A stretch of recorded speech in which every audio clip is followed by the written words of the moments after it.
तो दोस्तों आप सभी का स्वागत है आपके अपने चैनल शूटिंग फ्लो में। तो हेलो गाइस, मेरा नाम है निखिल शर्मा और मैं हूँ एक नेशनल शूटर। मुझे शूटिंग करते हुए 10 साल हो चुके हैं और मैं साईं के द्वारा कोच भी हूँ, सर्टिफाइड कोच भी हूँ। और मैं अपने 10 साल के एक्सपीरियंस को आप सभी के साथ शेयर करने आया हूँ। तो दोस्तों आज मैं एक ऐसी प्रॉब्लम लेके आया हूँ जो हर शूटर अपनी ज़िंदगी में एक ना एक बार फेस करता ही है, हर बार फेस करता ही है। वो है मैच प्रेशर। तो आज की वीडियो में मैं बताने वाला हूं कि आप मैच प्रेशर कैसे मेंटेन कर सकते हैं, आप मैच प्रेशर को कैसे कम कर सकते हैं। जब भी आप मैच में जाते हैं तो जो आपको मैच प्रेशर आता है उसको आप ओवरकम कैसे कर सकते हैं। बस कुछ छोटे मोटे टिप्स फॉलो करके ही आप इस मैच प्रेशर को कम कर सकते हैं। इन मैच प्रेशर को कम करने से पहले हमें ये समझना बहुत ज़रूरी है कि मैच प्रेशर आखिरकार होता क्या है। तो हमारा इसी से ही रिलेटेड पहला पॉइंट है, what is the match pressure. तो आपने कई बार सुना होगा या आपने एक्सपीरियंस भी किया होगा मैच प्रेशर के बारे में कि मैच प्रेशर आपने सुना होगा अपने दोस्तों से जो शूटिंग करते हैं या किसी और स्पोर्ट्स में हैं, तो उनसे सुना होगा कि उन्हें मैच प्रेशर आ गया था उस मैच में, तो उनका मैच ख़राब हो गया। तो ये मैच प्रेशर है क्या?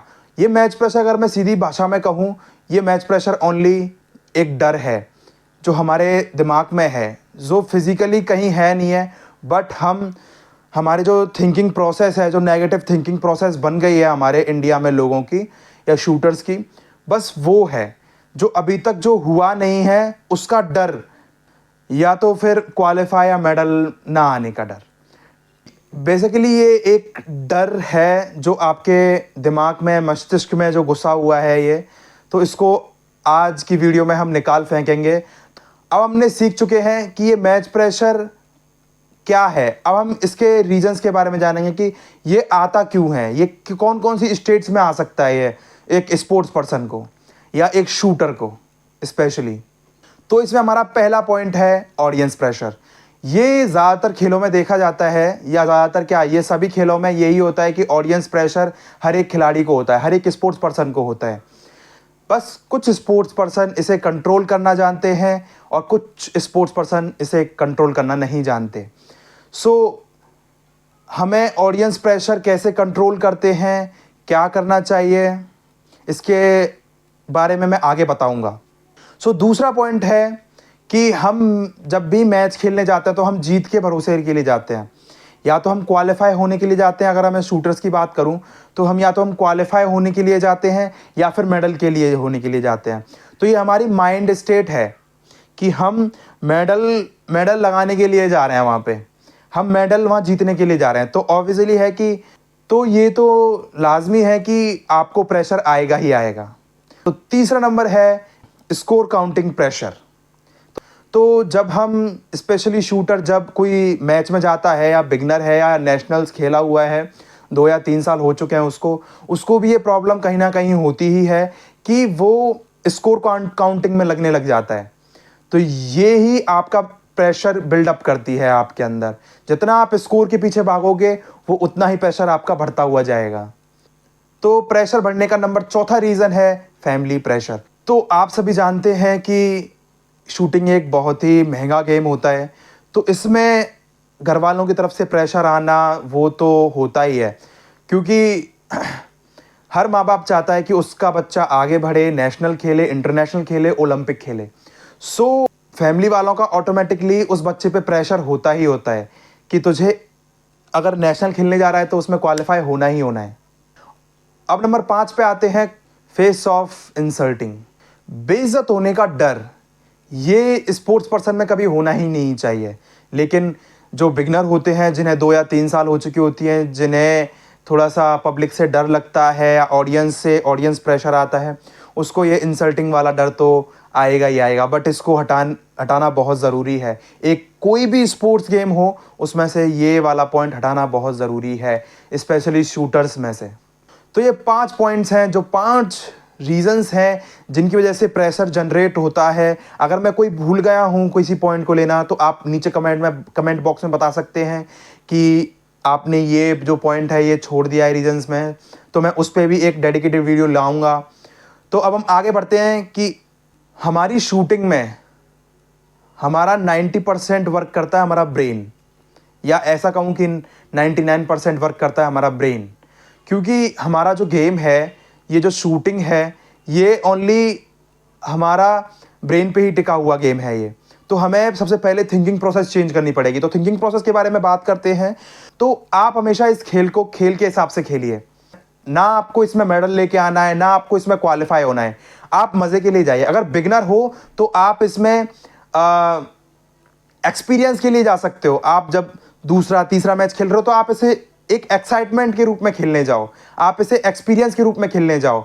आप ऐसा सोचो कि आप ये कुछ नया एक्सपीरियंस करने जा रहे हो, तो उस हिसाब से खेलिए आप। तो आप इसे खेल के हिसाब से खेल पाएंगे। आपने आपने बचपन में ऐसा ट्राई किया होगा कि आप क्रिकेट खेलने गए हो, या क्रिकेट खेलने जाते थे, फुटबॉल खेलने जाते थे, या सतोलिया खेलने जाते थे। मतलब अब तो नहीं खेला जाता, बट आप खेलते थे पहले। तो आपको हार या जीत का डर होता था? आप ही बताइए। नहीं होता था ना। तो यही है, आपको जब जैसे खेलते थे आप बचपन में, वैसे ही आपको ये गेम भी खेलना है। ये गेम है, नॉट आपका कोई ये एग्जाम है कि आप एग्जाम देने जा रहे हो, आप प्रेशर में हो। ये आपका गेम है, एंजॉय कीजिए। और गेम को हमेशा एंजॉय ही किया जाता है। तो आपको तो आपको अपनी थिंकिंग प्रोसेस कैसे भी ना कैसे करके चेंज करनी ही पड़ेगी, चाहे आज करो चाहे कल। लेकिन आपको जब बड़े स्तर पर आप पहुंच जाओगे तो आपको ये थिंकिंग प्रोसेस चेंज करनी पड़ेगी। ये जो आपकी थिंकिंग प्रोसेस है कि मुझे मेडल लेके आना है, मुझे क्वालिफाई होना है, ये आपका नेशनल तक ही चलेगा बस। उसके आगे कुछ नहीं है।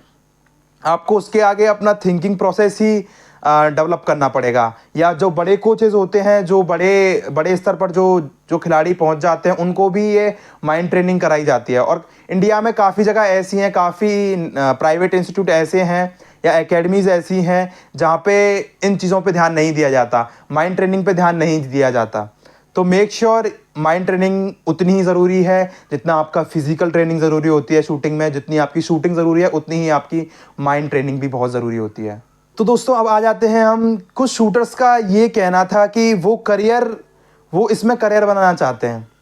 तो फिर मैंने उनसे पूछा कि भाई, इसमें आप करियर बनाना चाहते हो, आपके पास कोई प्लान बी भी रखा हुआ है? अगर बाई चांस, मान लो अगर बाई चांस नहीं लगते हो, ये नेगेटिव थॉट नहीं है। अगर आप सोच रहे हो कि नेगेटिव थॉट है, ये प्लान बी लेके चलना पड़ता है।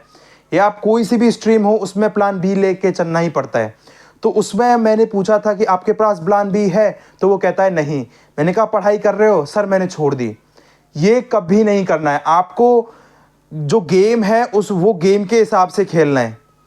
जो शूटिंग है वो शूटिंग के हिसाब से खेलनी है, पढ़ाई अलग रखनी है। क्योंकि मैंने काफ़ी बंदों को ऐसे को देखा है जो करियर बनाने के चक्कर में डूब चुके हैं, जो कर्जे में आ चुके हैं, बट आज भी वो शूटिंग कर रहे हैं। सो आप मेक श्योर कीजिए कि आप अपनी पढ़ाई को बिल्कुल ना छोड़ें, और आप इसे करियर ना लेके, आप करियर लीजिए, मैं मना नहीं कर रहा, बट आप प्लान बी लेके चलिए। आपके पास उस पर ज़्यादा प्रेशर नहीं हो। अगर आप करियर बना के चलेंगे तो आपको जो मैच है उसमें आपको प्रेशर बहुत ज़्यादा आएगा। अगर करियर मान के चलेंगे तो इसको तो मेक श्योर कीजिए कि आप इसे गेम की तरह ही खेलिए, मौज मस्ती के साथ खेलिए।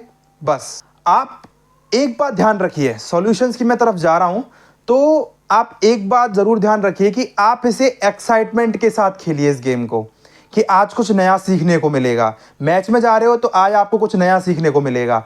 जो मैंने प्रैक्टिस में की है प्रोसेस, वही मैं प्रैक्टिस में जाके करूंगा मैं। तो इसको एक क्यूरियोसिटी बना के रखिए अपने लिए, कि मैं जो प्रैक्टिस में करता था, क्या वो मैं मैच में कर पाऊंगा। Not by score wise, process wise, कि आपने कितना प्रोसेस फॉलो किया। एक आइडियल कोच यही आपसे पूछता है हमेशा। उसको ये नहीं होता कि आप स्कोर कितना लेके आए, क्या हुआ, कैसे हुआ, वो ये नहीं पूछता। वो बस ये पूछता है आपसे कि आपका प्रोसेस कैसा हुआ, आपने प्रोसेस कैसा किया। तो ओनली वो प्रोसेस पे ही ध्यान देगा। और हाँ, आपको एक और बात बता दूं आपको, कि आप हमेशा रिजल्ट के बारे में सोचते हो कि मेरा 570 मारूंगा, मैं 580 मारूंगा। तो ऐसा बिल्कुल सोचना बंद कर दीजिए कि आप 570, हाँ ठीक है, आपने मन में रखिए थोड़ा बहुत कि मुझे यहां तक पहुंचना है, 590 तक पहुंचना है एक दिन, ठीक है। बट मैच के पहले ऐसा कभी ना करें कि मेरा स्कोर आ रहा है 550 और मैं 570 के सपने देख रहा हूं। तो जो आपकी एक्सपेक्टेशंस हैं और जो आपकी जो रियलिटी है वो मैच नहीं खाएगी और आपको प्रेशर आएगा ही आएगा। और अगर आपका 550 आ रहा है, मान लो आपका प्रैक्टिस में 550 आ रहा है और आपका 555 भी आ जाएगा ना, तो भी आपको उतनी खुशी नहीं होगी जितनी आपने एक्सपेक्टेशंस में ले ली हैं, जितनी आपने इमेजिनेशन में ले ली है कि 590 मारूंगा मैं, तो उससे आपको कोई भी बेनिफिट नहीं होने वाला। सो आप प्रोसेस पे ध्यान दीजिए।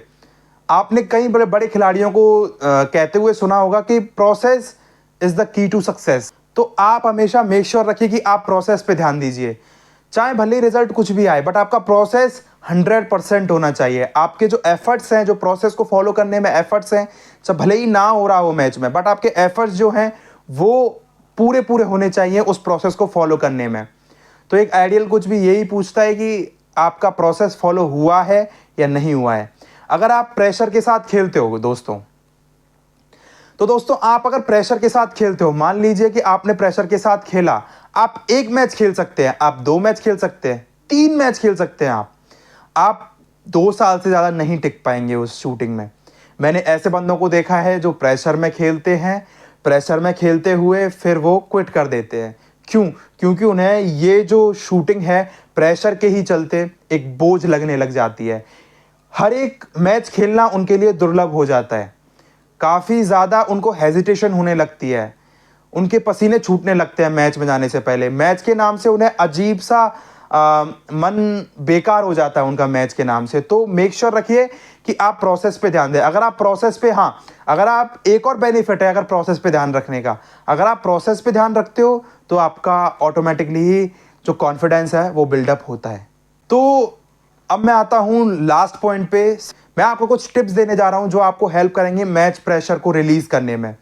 तो सबसे पहली टिप है ये, तो सबसे पहली टिप है आपकी कि आप अपने पास हमेशा एक पर्सनल डायरी रखें या शूटिंग डायरी ज़रूर रखें। चाहे आप प्रैक्टिस में हो, चाहे आप मैच में हो, मैच में जाने से पहले आपको प्रैक्टिस कर लेनी है उसकी, कि जैसे ही आप मैच खेलने के लिए जा रहे हो, प्रैक्टिस करने के लिए जा रहे हो और आपके मन में अगर चल रहा है कि मेरे पापा ने आज मुझे कुछ कहा, मेरी मम्मी ने कुछ कहा, या मेरे घर वालों ने मुझे आज कुछ ऐसा कह दिया जो मेरे दिमाग से नहीं जा रहा है, आज या मेरे दोस्तों ने कुछ ऐसा कह दिया है कि वो मेरे दिमाग से नहीं जा रहा है, तो आप उसे शूटिंग से पहले जब आप चेयर पे बैठते हैं पीछे तो उसमें नोट डाउन कर लें। और जब आप नोट डाउन करते हो तो ये साइकेट्रिस्ट ने भी ये मांगना है कि जब आप किसी चीज़ को अपने दिमाग में से और उस पन्ने पे लिख देते हैं, दिमाग में से निकाल के अगर आप उसको, अपने थॉट्स को पन्नों पे लिख देते हैं, तो वो दिमाग में से निकल जाता है। तो आपको बहुत ही ज़्यादा सुविधा होने वाली है जब आप पर्सनल डायरी यूज़ करोगे, क्योंकि काफ़ी शूटर्स अपनी मनमानी करते हैं, वो पर्सनल डायरी यूज़ नहीं करते हैं। वो समझते हैं कि ये पर्सनल डायरी लेने से होगा ही क्या। अपना प्लान बनाओ पर्सनल डायरी में, उसमें लिखो कि आपको क्या करना है। आप अपना फीलिंग्स लिखो, डेली अपनी फीलिंग्स लिखो कि क्या करना है, कैसा मुझे फील हो रहा है, क्या कैसे है। तो ये सब कुछ लिखो, अपने माइंड में जो भी चल रहा है, जो भी आपको थॉट सता रहा है उसको लिख डालो, और आप देखोगे कि कुछ ही मिनट बाद आपके मन में से या आपके दिमाग में से वो थॉट गायब हो जाएगा। जैसे भी वो थॉट्स आ रहे थे वो आपको आना बंद हो जाएंगे। तो नंबर 2 है कि आप हमेशा मैच से 2 घंटे पहले पहुंचे। मैं आपको बताता हूं कि आपको 2 घंटे पहले क्यों पहुंचना है।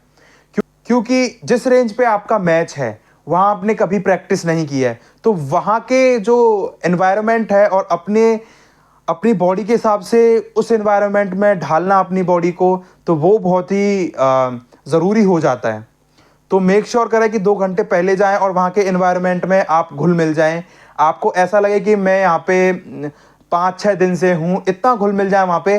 तो आप मेक श्योर रखें कि आप हमेशा 2 घंटे पहले पहुँचें, जितना जल्दी हो सके रेंज पे उतनी जल्दी पहुँचें और वहाँ के एनवायरनमेंट में आप घुल मिल जाएं, आप कंफर्ट हो जाएं। तो तीसरा पॉइंट है यहाँ पे, do not scroll your phone.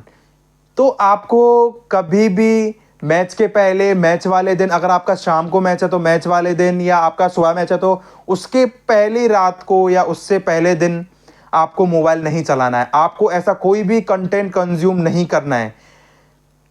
अगर आपने गलती से कोई सा भी ऐसा कंटेंट कंज्यूम कर लिया जो आपको, आपकी थिंकिंग को या आपके दिमाग में वो ही चलता रहे, तो वो कंटेंट कंज्यूम कर लेते हैं तो वो आपको मैच में भी बहुत दिक्कत दे सकती है। आपके पूरे प्रोसेस को बिगाड़ के रख सकती है, आपके पूरे एक्सपेक्टेशंस को जो नहीं रखनी चाहिए बट रखते हैं लोग बाग, तो उसको भी वो ख़राब कर देगी। जितना आना होगा आपका उससे भी लोग डाउन हो जाता है। तो ऐसा कंटेंट से बचें। अगर कंटेंट से नहीं बच सकते तो आप फ़ोन 2 दिन के लिए 3 दिन के लिए बिल्कुल कम कर दें। घर वालों से बात करनी है तो ओनली घर वालों से बात करें, या फिर आप थोड़ा बहुत चला सकते हो बट इंस्टाग्राम रील्स हो गया, इंस्टाग्राम हो गया, स्नैपचैट हो गया और आपके अदर सोशल मीडिया ऐप हो गए, वो नहीं चलाना है। अगर हाँ यूट्यूब चलाना है, कोई जानकारी लेनी है या कोई मोटिवेशन लेना है तो वो आप ज़रूर चला सकते हो, बट ऐसा नहीं है कि आप मूवी देखने बैठ जाओ उस पर, या आप कोई ऐसी कॉमेडी वीडियो देखने बैठ जाओ। वो नहीं करना है। आपको प्रेजेंट मोमेंट में रहना है। आपका फ़ोन जो है वो आपको एक न्यूट्रल स्टेट में पहुंचा देता है कि आपको खुद नहीं पता होता कि आप कहाँ हो। तो आपको हमेशा प्रेजेंट मोमेंट में रहना होता है। तो मेक श्योर कीजिए कि आप फ़ोन को स्क्रॉल ना करें मैच के 1 या 2 दिन पहले। तो कुछ ये टिप्स थे जो आपके प्रेशर को काफ़ी हद तक कम करेंगे। मुझे पता है कि इसमें मैं पूरे जो मैच प्रेशर है उसको मैं कवर नहीं कर पाया हूं, और ये एक वीडियो में कवर होने वाला भी नहीं है, और ये काफ़ी लंबी वीडियो हो जाएगी फिर। तो आप मुझे कमेंट में बताइए अगर आपको कोई भी दिक्कत आ रही है मैच प्रेशर को लेके, या कोई भी सवाल है आपका, तो कमेंट बॉक्स में मुझे बता सकते हैं, या फिर मेरे डिस्क्रिप्शन में मेरे व्हाट्सएप का लिंक दिया हुआ है, आप मुझसे डायरेक्टली बात कर सकते हैं उसके बारे में। तो आप बताइए आपको ये वीडियो कैसा लगा। नीचे डिस्क्रिप्शन में मैं लिंक दे रहा हूँ मेरे व्हाट्सएप ग्रुप की, जाइए और जल्दी से उसमें ऐड हो जाइए, मेरे से डायरेक्ट बात कीजिए। अगर कोई भी प्रॉब्लम आती है, कोई भी रिलेटेड लाइफ रिलेटेड अगर आपको प्रॉब्लम आ रही है, या फिर आपको शूटिंग से रिलेटेड कोई प्रॉब्लम आ रही है, तो आप मुझसे बात कर सकते हैं। मैं आपको उसका बेहतर से बेहतर सोल्यूशन बताने का प्रयास ज़रूर करूँगा। तो आप अपना कमेंट छोड़ दीजिए कि आपको कैसा लगा ये वीडियो, और आपके क्या क्या सवाल हैं वो कमेंट बॉक्स में बता दीजिए मुझे, और मैं जल्दी अगली वीडियो लाने वाला हूँ। और ये मैच प्रेशर का ये पार्ट फर्स्ट है, और पार्ट आगे भी आते रहेंगे मैच प्रेशर के बारे में। और भी जो बिगनर्स को प्रॉब्लम होती है उस पर भी वीडियो मैं लाता रहूँगा। सब्सक्राइब कीजिए, लाइक कीजिए और शेयर कीजिए। धन्यवाद।